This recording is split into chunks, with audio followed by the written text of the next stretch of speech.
கவிஞர் இப்போ இறந்திருக்கிறார், நம்மை விட்டு பிரிந்திருக்கிறார். அவர் இறந்து மரணம் அடைந்து நம்மை விட்டு பிரிந்து விட்டாலும் அவருடைய நினைவுகளை பற்றி நினைக்கிற போது அவருடைய பிரசன்ஸ் ஆஃப் மைண்ட், அந்த உடனடியாக ஆங்கிலத்தில் குயிக் டங் என்பார்கள், குயிக் டங். கலைஞர் ஒரு முறை முதலமைச்சராக இருக்கும்போது காரில் போய் ஏறுறாரு. அவர் காரில் எல்லா தலைவர்களும் ஏற ஆசைப்படுவாங்க, ஆளாளுக்கு போய் போட்டி ஏறுவாங்க. கலைஞர் ஏறி உட்கார்ந்துட்டாரு அந்த காரில். பின்னால் அவசரமாக போய் கவிஞர் வைரமுத்து ஏறிட்டார். வைரமுத்து ஜிப்பா போட்டிருப்பார், உங்களுக்கு தெரியும், நீளமாக இருக்கும், உயரமாக ஒரு ஜிப்பா போட்டு அந்த ஜிப்பாவோட கலைஞர் பக்கத்தில் ஏறி உட்காந்துட்டாரு.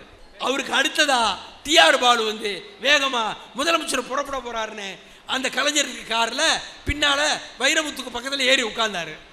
டிஆர் பாலு உட்கார்றாருன்னு உடனே வைரமுத்து இந்த ஜிப்பா இருந்தது இல்லை அது மாட்டிக்கிட்டு பாலு ஏறி உட்கார்ந்தாரு. அவருக்கு இடம் கொடுக்கறதுக்காக வைரமுத்து கொஞ்சம் நகர்ந்து உட்கார்ந்தாரு. டர்ன்னு ஜிப்பா கிழிஞ்சிட்டு, வைரமுத்தோட ஜிப்பா லேசாக கிழிஞ்சு தொங்கிடுச்சு. கார் கொஞ்சம் தூரம் போச்சு. போய் அடுத்த இடத்துல இறங்கினாங்க கலைஞர் வீட்டு வாசலில். வைரமுத்து, கவிப்பேரரசு வைரமுத்து அவர்களுக்கு வெக்கமாக இருக்கு, ஏன்னா பின்னால் ஜிப்பா கிழிஞ்சு தொங்குது. இதை மறைச்சிக்கிட்டு ஒதுங்கி கலைஞர் பின்னால் போனாராம். என்னையா கவிஞர் முன்னாடி வர மாட்டேங்கிறாரு, ஐயா நான் செய்தி சொல்லிட்டு இருக்கேன், பின்னால் போறீங்களே ஏயா அண்ணாராம் கலைஞர். அதுக்குள்ள பக்கத்தில் இருந்தவங்க சொல்லியிருக்காங்க, ஒன்றும் இல்லை ஜிப்பா கிழிஞ்சி தொங்குது, அதனால அவர் மறைச்சிக்கிட்டு கூச்சப்பட்டுக்கிட்டு வந்துட்டு இருக்காருண்ணா. அப்படி கலைஞர் அப்படி அது கண்ணாடியை தூக்கி விட்டு அப்படி திரும்பி பார்த்துருக்காரு. என்னையா அப்படின்னாரா, ஜிப்பா கிழிஞ்சு போச்சுங்க. ஏயா எப்படியா அப்படின்னு.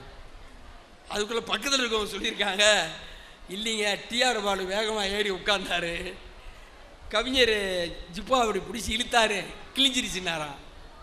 பரவாயில்ல, இனிமே சென்ட்ரலில் மந்திரி ஆகி டிஆர் பாலு என்ன கிழிச்சான்னு எவனுமே கேட்க மாட்டான்னா.